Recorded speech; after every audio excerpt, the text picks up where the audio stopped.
Hello, and welcome to the 6G Symposium session on 6G and the Quantum Internet. I'm Alex Lawrence from 6G World, and in this session, we're going to be looking at how quantum computing and quantum security is starting to interact with classical systems and set up some ideas and actions for you to take away. This is very much a rapid fire session to seed some key ideas for those of you like me who aren't quantum experts. Happily, I have three experts with me today who can talk us through exactly that. Tommaso Gamialdoni from Gudelsky Security, Ian Deakin of ATIS, and Rob Campbell of Capital Technology University. I'll give them a chance to introduce themselves and share some initial thoughts, and then we'll dive into some questions and conversation. Now, please do share your questions in the Q&A box below, and I'll try to pick some out. If we can't get to your questions now, then I will aim to follow up with you offline afterwards. With that having been said, let me hand over to Rob Campbell to get the ball rolling and share some initial thoughts. Rob, I think you're still muted. All right, thank you, Alex. And really like to thank Alex and 6G for inviting me. It's a great honor to lead off this very interesting and complex subject. A little bit of my background. I'm an ex-Navy guy. I started life as an electronics technician.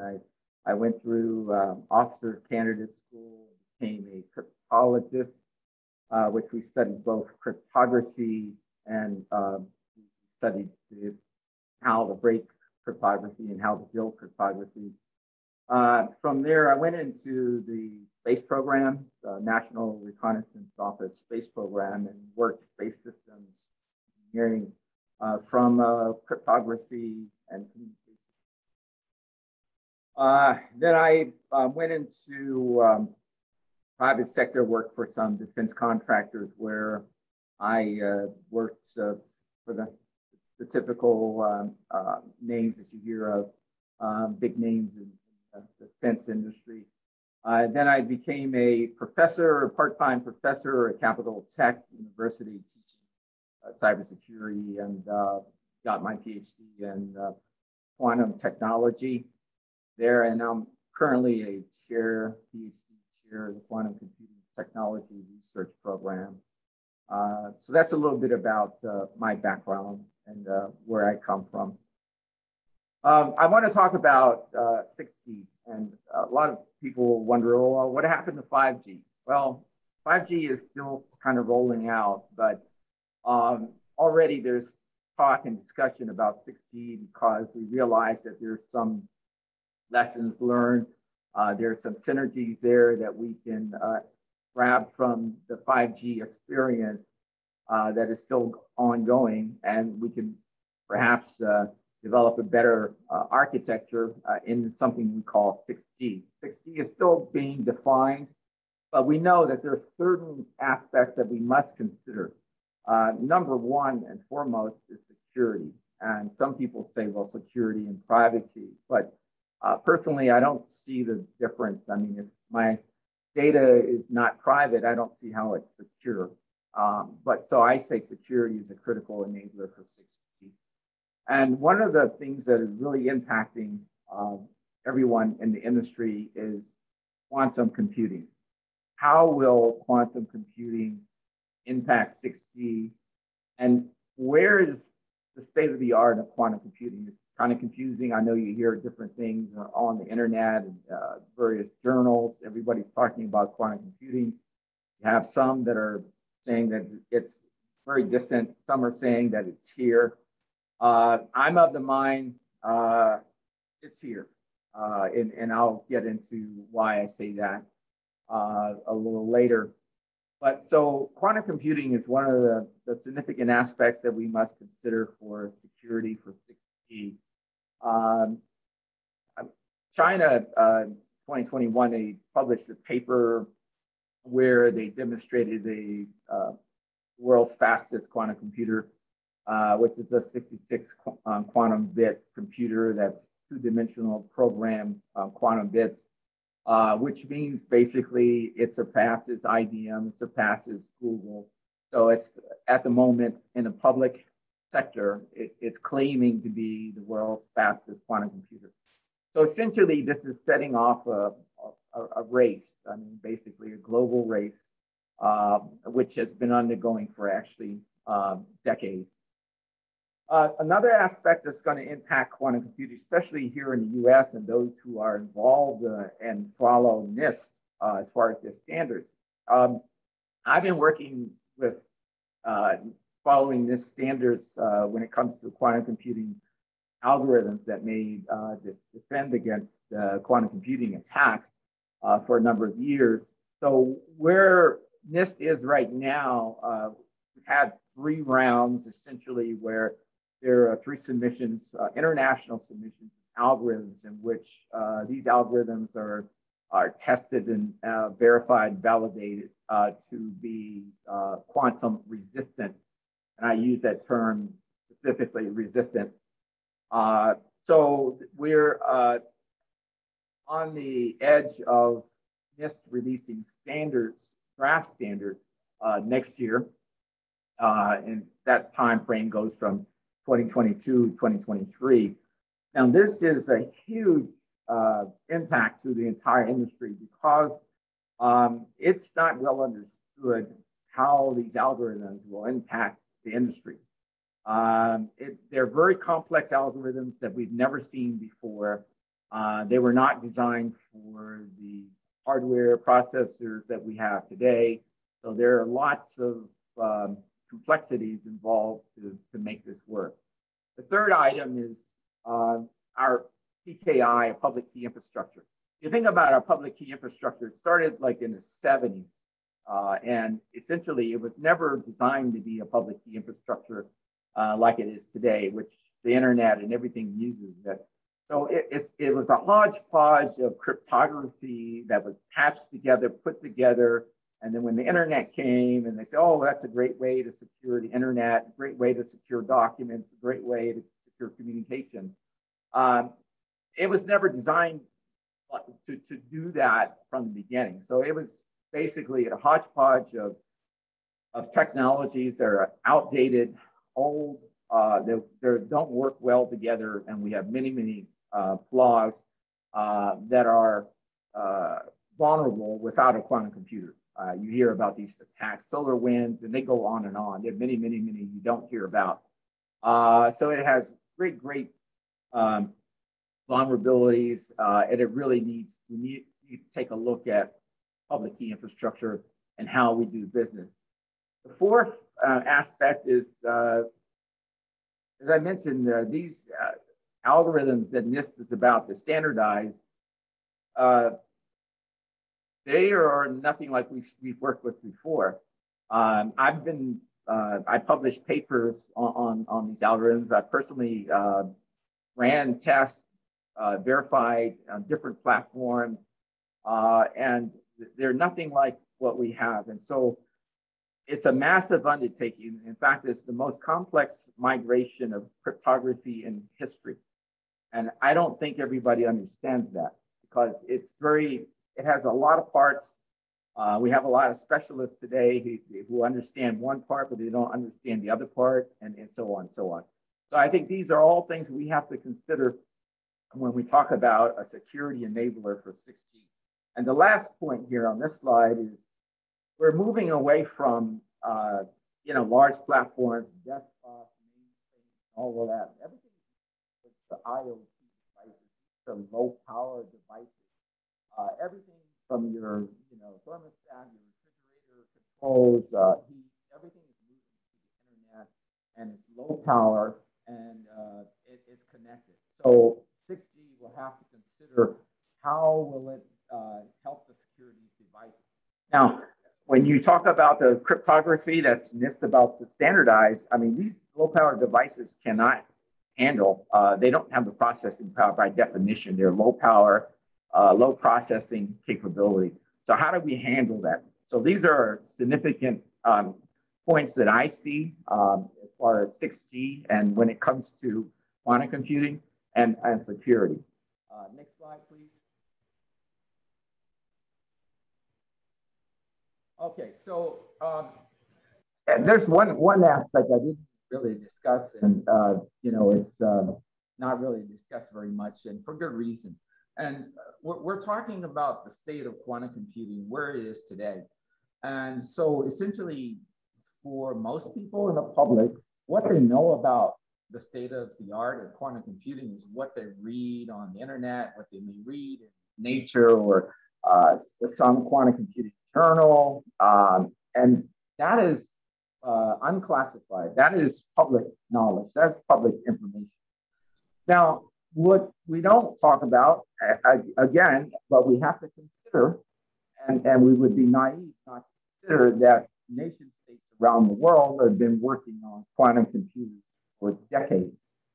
So what we see, what we hear on the news, on the internet, that's just public. That's just public sector state where we are for the public. You must know that if nation states realize the potential in terms of being able to hack into the vital secrets of another nation, or being able to hack into the intellectual property, which is really, really as important these days, intellectual property, and whether or not you're talking about state secrets, that can't be overstated how important that is. So it has to be one of the highest priorities of any nation who's looking to survive into the next century. So you must assume that lots of money. Sorry to jump in there, Rob. Those are some really good points. We are quite tight on time, so there's a lot there to return to. But if you don't mind, I'd just like to hand over to Ian Deakin from ATIS to get some of his points across, and then we can come back to that if you're okay. Yeah. Thanks. Ian, over to you. Thank you, Alex. Hi, everyone. Yeah, I'm Ian Deakin. I'm a principal technologist at ATIS, and for those that are not really familiar with ATIS, we're a standards development organization. We're accredited by the American Standards Institute, and we represent the North American organization as a partner for 3GPP. But I'm working really in the ATIS innovation agenda and strategic initiatives, which focuses on emerging technology and the potential for that emerging technology to disrupt the ICT industry. It can create new business opportunities, solve common industry challenges, and creating new platform collaborations. And these initiatives cover things like cybersecurity, artificial intelligence, identity privacy, distributed ledger technology, non-terrestrial networks, and just recently quantum. So in May of this year, we launched an initiative called the Quantum Safe Communications and Information Initiative. And that was really to examine not only the potential threat, as you've heard, from quantum computers on current cryptography, but also, what's the need for quantum resistant security stacks, and that might be even evolutions of the new cryptographic algorithms coming out of NIST, but also the possibility of using new quantum technologies to further enhance security of infrastructure, communications, and information. And primarily, really, the scope of that was to look at how we can create an awareness across our member organizations to be aware of this potential threat and what the changing landscape of security is going to look like in this, if we want to call it, post-quantum world, really, and identify key areas that are going to be impacted within the ICT industry, and as it relates to not 6G, but even 5G and any internet infrastructure as it exists today, and really, how that would actually, I suppose, help and add value really for our members across, not only providing that awareness, but how they can collaborate as member organizations to actually drive in a roadmap of change that needs to happen really from all of this new technology and changes in these security stacks. So really, I suppose the main potential focus area is going to be around, the impact of the communications infrastructure, the applications and the data, and some of those stacks that maybe are under the control of ATIS themselves. So for those that may be aware, we're heavily involved in what's called the Shaken standard that secures IP telephony, and obviously that's built on actually a Pki infrastructure, as Robert just mentioned. So that's going to have an impact, and it will need to transition at some part in the future. So as a starting point, really, our initial objective is really creating this awareness across our members that they know about what the implications of quantum is going to be onto their communications infrastructure and what needs to be done, and the timelines that was just mentioned really before. And I think as it comes to timelines, actually an interesting sort of survey that was commissioned by the Global Risk Institute was across 22 quantum experts really, and analyzing the likelihood of where in the timeline the significant threat from quantum public key cryptography would come from in the future. And they identified 5, 10, 15, 20, 25 years. And across those surveys, actually the threshold was really around 15 years, that over 50% thought that, that this was going to be a threat. So that's looking at, right, I suppose experts across the industry looking at, when was the potential theoretical timeline that, this is going to be impacted. So if we look at 6G, I suppose the telecom industry today is used to working in these 10-year cycles of, from 5G to 3G to 5G, 4G, 5G, and 6G. So we're in this sort of 10-year cycle now in defining 6G. So I think that, that kind of fits within that timeline that, change will need to happen. We need to be prepared for that change. And I think that, 6G has the opportunity to have, a security by design in terms of considerations for the threat from these quantum technologies and how quantum resistant stacks need to be implemented going forward. Excellent. Thanks ever so much, Ian. And last but by no means least, Tommaso Gamialdoni, would you like to share some of your observations with us?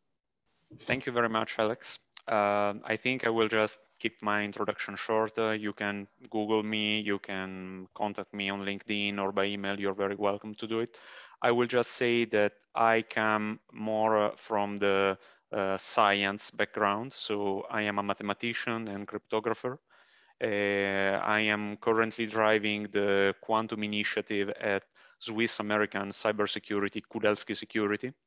And my area of expertise is really quantum security. So really the intersection between quantum computing and cybersecurity, in particular cryptography. So from my perspective, what I am interested in is to try to understand how we can prepare for the quantum era with an eye on cybersecurity. What's going to change?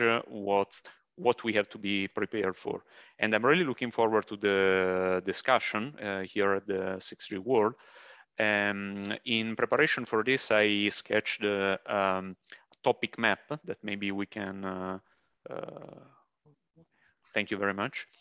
So, because something that I've seen with my eyes very often when discussing complex topics like this is that there is very often some misunderstandings about what we are talking about, where is the technology and so on. It's a very complex topic. So as a recap, quantum computers, I mean, Rob gave a great introduction on the state of the art. From the practical point of view, I think we have to distinguish between two sides of the consequences of quantum computing. On one side, there is civilian applications, so quantum computers seen as an enabler of civilian applications that are not feasible today. Certain computations in the areas of chemistry, optimization, logistics are too expensive to perform nowadays. And on the other side, security applications. So the fact that quantum computers can be used to break many existing cyber cryptography schemes that protect the cybersecurity of our systems. So quantum computers on one side as an opportunity, on one side as a threat.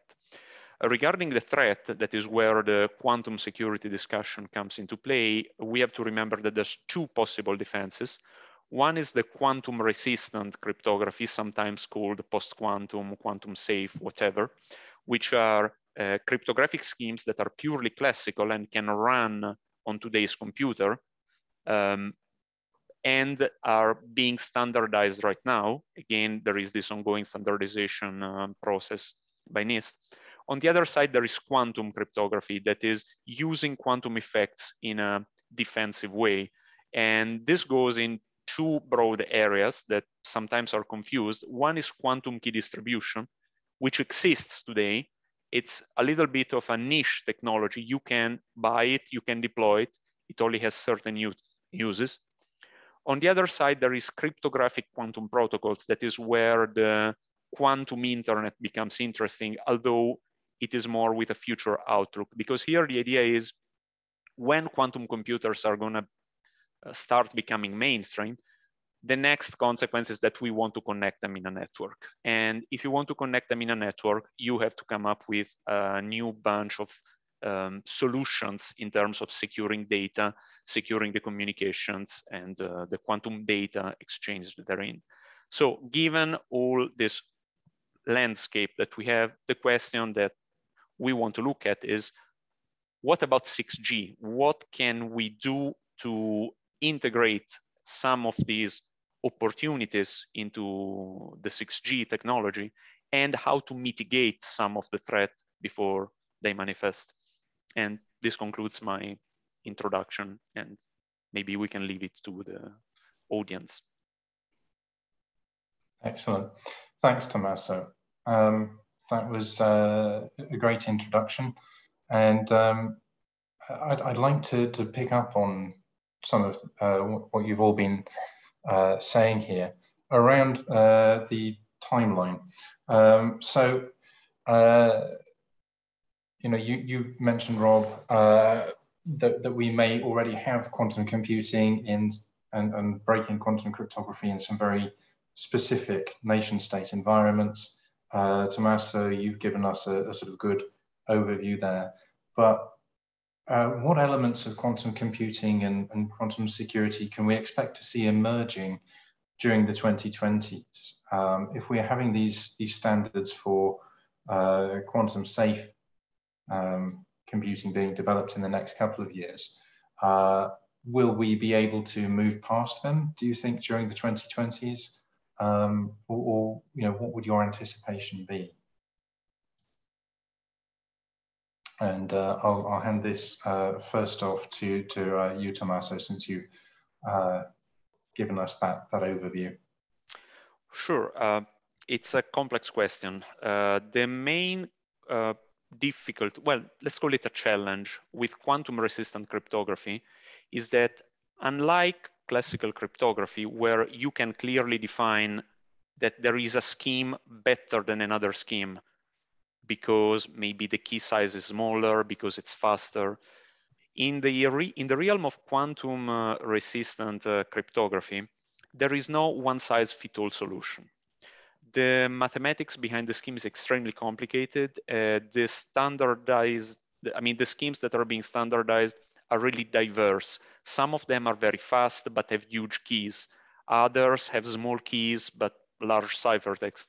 So, which means that I think a major issue, a major challenge in the transition to a quantum resistant world during the 2020s is going to be analyzing and deciding for every specific use case the best strategy to secure the particular technology. I'll give you an example, Bitcoin. Right now, you cannot just take any quantum resistant scheme and plug it into the Bitcoin technology to make it quantum secure. It wouldn't work. You have to do some research and choose the right option for this specific use. That's a very good point. If I could Thank you. Add on to that, Alex. Yeah. So I see that there is the complexity of the PKI system, public key infrastructure, that's not well understood. And I'll give you a good example. I've been working this problem diligently for the last year or two. Some of the algorithms that are coming, we will have to take a hybrid approach, meaning half classical, half quantum resistant, right? So we have, you know, perhaps the public key, which is used the most and exposed the most, would be the stronger key, and therefore that would be the quantum resistant key. And the private key or the secret key would remain classical because that's hidden and is not exposed most. So just having said that, there are significant changes that we have to make to our networks to be able to accommodate a classical and a hybrid post-quantum system. That is one of the least things that we can do is to do a hybrid system. Now, some are looking at going totally post-quantum, which means bypassing the current PKI structure as it is. But bottom line, it's very complicated and not well understood because there are many parts that need to be tested and integrated. Right. Thanks, Rob. And I think maybe just to follow on from what Tommaso said, sorry, Alex, yeah, that I think that, you know, from an understanding point of view is it's understanding, as he says, that it's not going to be one size fits all, and actually doing an assessment of the crypto agility of the application and the crypto stack that is actually supporting it to understand how agile it will be to transition going forward. And what I mean by that is, can the protocol be supported on a particular device for the particular application in a different way, or can it be modified and in an inexpensive way quite easily? And doing that assessment will mean that we'll be able to map across, you know, how complex it's going to be to transition to make these applications secure in the future. So I don't think it is going to be just a simple plug and play to replace a new algorithm with an old algorithm. I think each application will need to be analyzed to understand, can it be transitioned in an easy way, really, both from a complexity, cost, and probably even, as Robert said earlier, you know, some IoT devices just won't have the processing power to be able to do some of the compute required to support some of these new algorithms as well. Yeah. Picking up on some of these questions around the complexity and the advanced devices, we've had a question in from Ravi Sinha asking about the adoption of post-quantum cryptography, including with 5G, and asking in particular relating to satellites in this case. And I think earlier this year we heard some reports of initial quantum communications between satellites as a test. So are there opportunities, for example, space-based, which might be ahead of other parts of the network? And I'll pass that over to Tommaso, maybe, since it's been longer since he spoke. Okay, let me just chime in very quickly. I think 5G has not been, I mean, that's not my ballpark, but I don't think 5G has been designed with quantum technology in mind. I mean, that would be, so for me, the opportunity we have now, I see we also have questions about when quantum computers become mainstream, heterogeneous cloud. I think the opportunity we have with 6G is not to build a quantum internet from scratch. That would be too ambitious. However, laying the foundation for it, you know, making sure that the protocols can be interoperable and can also support maybe quantum key exchange through satellite connection. That is an option that we have right now. Excellent, thank you. I'm aware that we're coming up to time in this quick gallop, but if there's one takeaway message or action that you'd like the audience to leave with as a result of this, I'd like to just do a quick round robin and get your thoughts on what we should do. Ian, we can perhaps start with you there. Yeah, I think the main thing is really that organizations need to start making themselves aware of what this pending threat is, and that there's going to be a changing landscape in the security stacks as they are today, and really plan for that. The earlier you can plan for it, the more time you'll have to actually adapt and change. And I think that the good thing as it relates to 6G, as we say, is that we're in this kind of, if we call it 10-year cycle, that we actually have the ability to actually design 6G in a way that it can actually accommodate not just the post-quantum cryptography stacks, but also take advantage of the new capabilities of quantum technologies that we're seeing coming out of labs now. Excellent, thanks. Tommaso, your thoughts? I totally agree, Brilliant. And Rob, just your last thoughts of what the audience should be taking away from this now to Yes. I think there are lots of opportunities out there. We have technology such as blockchain, which we're using quite effectively in a lot of areas, especially when it comes to wireless communication. We have IoT blockchains, which has promising technologies in the way that it uses cryptography that makes it resistant to, in some respects, resistant to quantum computers. Also, we need to consider new technologies as we look at the architecture for 6G. We want to consider the way that which we transmit, information. We have technologies that date back 100 years, scalar technology, which bypasses a lot of the issues that current 5G, 4G, and short-range communications have. So these are, these are reachable. Again, Tesla had a patent for this 100 years ago. So I think that there's lots of opportunities. We're going to need a workforce that are just specialists, and I think that's part of the problem, where they develop something in a vacuum and they don't really understand how it impacts the rest of the system. So we need people who have a holistic view of the system to be effective. So I think those are my points. Excellent, thanks, Rob. So we're coming up to time now. I'd like to thank Ian, Rob, and Tommaso for their time and their insights. I know we've only just skimmed the surface of this. And I'd also like to thank you, the audience, for joining us today. I hope you enjoyed this and that you'll also explore the other sessions coming up. With that, goodbye and thank you.